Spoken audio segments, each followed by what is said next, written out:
ওরে আমাদের কাছে আনি দেন, আমরা ওর এরকম টুকরা করবো, ওর মাতুন আর ওতুন কেমন লাগে জানি যাবো।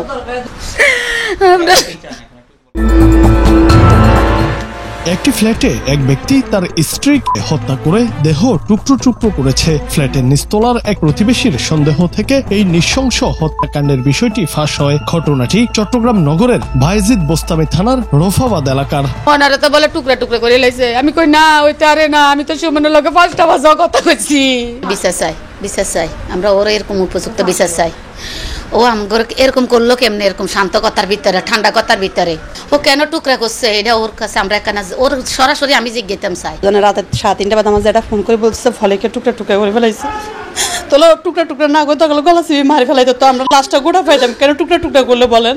অন্য ফ্ল্যাটের বাসিন্দা জানান, বৃহস্পতিবার সকাল থেকে উপরের ফ্ল্যাট থেকে অস্বাভাবিক শব্দ আসছিল। সাধারণত পানির শব্দের মতো নয়, বরং নুড়ি বা বালু ফেলার মতো শব্দ শুনে তার সন্দেহ হয়। প্রথমে তিনি ভেবেছিলেন হয়তো কেউ দেয়াল ভাঙার চেষ্টা করছে বা চুরি হচ্ছে। বাইরে পরীক্ষা করে কোনো সমস্যা না পেয়ে তিনি অনুমান করেন শব্দগুলো বাথরুম থেকে আসছে। এরপর তিনি দেখেন 5 ফেটে পানি পড়ছে। বিষয়টি নিয়ে কথা বলতে তিনি ওপরের ফ্ল্যাটে যান। তাদের একটা পারিবারিক সমস্যা ছিল, তাদের পারিবারিক সদস্য আছে।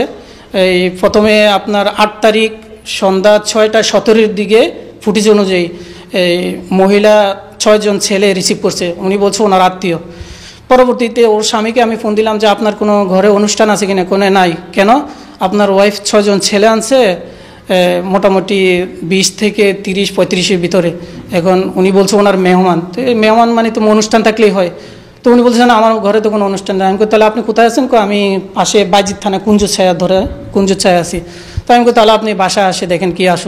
উনি আসছে 10 থেকে 15 মিনিটের ভিতরে, এসে আমাকে আবার কনফার্ম করলো। উনি ফোন দেয় না, আমি নিজে আবার ফোন দিচ্ছি ওনাকে যে ভাই কি ওরা কারা, না কোনো সমস্যা নাই, আমি সিনিয়রদেরকে। প্রতিবেশী জানান, গত 8 তারিখে ওই ভাড়াটিয়ার স্ত্রী 6 জন পুরুষকে নিয়ে এসেছিলেন, যাদের তিনি আত্মীয় বলে দাবি করেছিলেন। পরে ভাড়াটিয়ার স্বামীকে ফোন করা হলে তিনি বাড়িতে কোনো ঘটনা ঘটেনি বলে জানান এবং অন্য একটি স্থানে ছিলেন। পরবর্তীতে তিনি নিশ্চিত করেন যে তিনি ওই পুরুষদের চিনতেন এবং কোনো সমস্যা ছিল না। পরে আবার সন্দেহজনক শব্দ শুরু হলে প্রতিবেশী বুঝতে পারেন যে সমস্যাটি ভেতরের। তিনি ভাড়াটিয়াকে দরজা খুলতে বলেন, কিন্তু ভাড়াটিয়া প্রায় 15 মিনিট ধরে দেরি করেন এবং বাথরুমে ব্যস্ত আছেন বলে জানান। মাগরিব পর থেকে ওই জিনিসটা আবার হচ্ছে, তখন আমার মাথায় বাইরে দিয়ে যখন আমি পরীক্ষা করার পরে দেখলাম যে কোনো সমস্যা নাই, তখন মাথায় আসলে কি ভিতরে কোনো সমস্যা কিনা। তখন আইসা দরজা অনেকবার করলাম, উনি খুলতেছে না। প্রায় 15 মিনিট থেকে বেশিও সময় আমাদেরকে লেট করাইছে। উনি বারবার আমাকে বলল যে আমি বাথরুমে একটু কাজ করতেছি, এর জন্য দেরি হচ্ছে, আমি বের হতে পারতেছি না। তো আমি কই যেভাবে হোক আপনি পুরুষ মানুষ, সমস্যা নাই, গামছা একটা পেঁচে হলেও আপনি আসতে পারতেন, আপনি দরজা খুললেন। তখন দরজা খুলছে, খোলার পরে ভাই কয় কি সমস্যা। আমি কই আপনি বাথরুমে দিয়ে কী ফেলতেছেন, মাগরিবের পর থেকে এখন রাতের 11টা বাজে, এত ঘন্টা সময় ধরে আপনি বাথরুমে কী কাজ করতেছেন, এগুলো ফেলতেছেন, আওয়াজ তো খুব বেশি হচ্ছে, আমার 5 ফেটে গেছে, পানি পড়তেছে। ও বলতেছে না আমি তো এতক্ষণ ছিলাম না, হয়তো অন্য কেউ হতে। আমি না এখান থেকে পড়তেছে, আমি সবগুলো ফ্ল্যাটে, কিন্তু আমি যাই নাই, কিন্তু ওনাকে বলছে আমি সবগুলো ফ্ল্যাটে আমি বলে আসছি।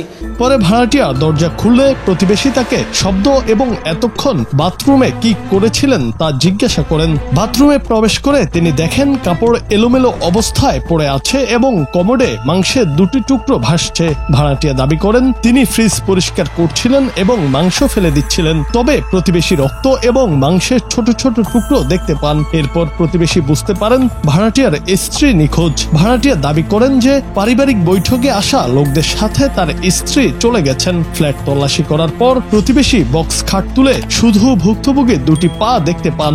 দেখছি কথা একটু গরমিল বলতেছে। তখন আমি ফট করে আগে বাথরুমে, যেহেতু বলছি বাথরুমে কাজ করে, তখন সন্ধ্যেবেলা আমি বাথরুমে ঢুকলাম। ঢুকে দিয়ে পুরো বাথরুমে আপনার কাপড় চোপড় ছড়ে ছিটিয়ে আছে। এরপর আপনার কমিটির ভিতরে একটা মগ দেওয়া, গোছলের মগ যেটা, সেটা দেওয়া। আমি মগটা সরালাম বলে দেখি 2টা টুকরা মাংস ওইটার ভিতরে ভাসতেছে। তো আমি বলছি ভাই মাংসগুলো কি কেন?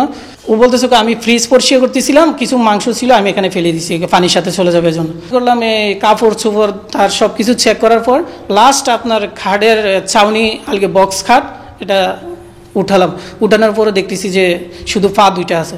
প্রতিবেশী দ্রুত বাইরে থেকে দরজা তালাবদ্ধ করে সাহায্যের জন্য নিচে যান। এরই মধ্যে খুনি 10 তলা থেকে গ্রিল কেটে পালিয়ে যায়। 6ষ্ঠ তলার এক মহিলা ফোন করে জানান কেউ গ্রিল বেয়ে নিচে নামছে, যাকে তিনি চোর ভেবেছিলেন। এভাবেই খুনি পালিয়েছে।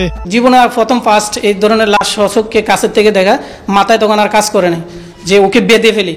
আমি বেঁধে না বেঁধে কি করলাম, বাইরে দিয়ে দরজা লক করেছি ওকে, কিন্তু ও যে 10 তলা থেকে গ্রিল ভেঙে নেমে যাবে যে ওই জিনিসটা মাথায় কাজ করেনি।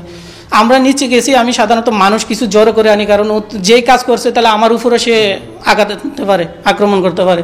নিচে লোক আনতে গেছি, এর ভিতরে 6 তলা থেকে এক মহিলা ফোন দিলেন। উনি ফোন দিয়ে বলতেছে কে জানি একজন গ্রিল দিয়ে নামতেছে, কিন্তু উনি তো কাহিনী জানে না। পরে পুলিশ রান্নাঘরে আরো দেহের অংশ খুঁজে পায়। দম্পতির মধ্যে দীর্ঘদিনের পারিবারিক সমস্যা ছিল এবং স্ত্রী প্রায় 1.5 মাস ধরে বাইরে ছিলেন বলে জানা গেছে। সম্প্রতি তিনি ফিরে এসে হত্যার শিকার হলেন। এভাবে একটা মেয়েকে এই যুগে, আধুনিক যুগে এভাবে নৃশংসভাবে হত্যা করা, টুকরো টুকরো করে ফেলা, এটা কখনো আমরা কাম্য করি না এবং তার শাস্তি হওয়া উচিত। এটা আসলে এক পারিবারিক কলহের জেরে হত্যাকাণ্ড, এবং এই হত্যাকাণ্ডের পরে আমরাও জেনেছি যে ডেড বডিটাকে টুকরো করে ফেলা হয়। আর আমাদের তদন্ত অব্যাহত আছে, বাকি যে বিষয়গুলো সেগুলো তদন্তে উঠে আসবে। এদিকে হত্যাকাণ্ডের ঘটনায় অপরাধীর শাস্তি দাবি করেছেন নিহতের স্বজনরা। বিচার চাই, বিচার চাই, আমরা ওরা এরকম উপযুক্ত বিচার চাই। আমার 4টে বোন যেরকম টুকরা টুকরা করছে, আমরা ও স্যার ফাঁসি চাই। বাইজিকে নির্মমভাবে বিনা দোষে যেভাবে হত্যা করা হয়েছে, আমরা ওই জন্য তার উপযুক্ত ফাঁসি চাই। জুনায়েদ আহমেদ, বাংলা টিভি।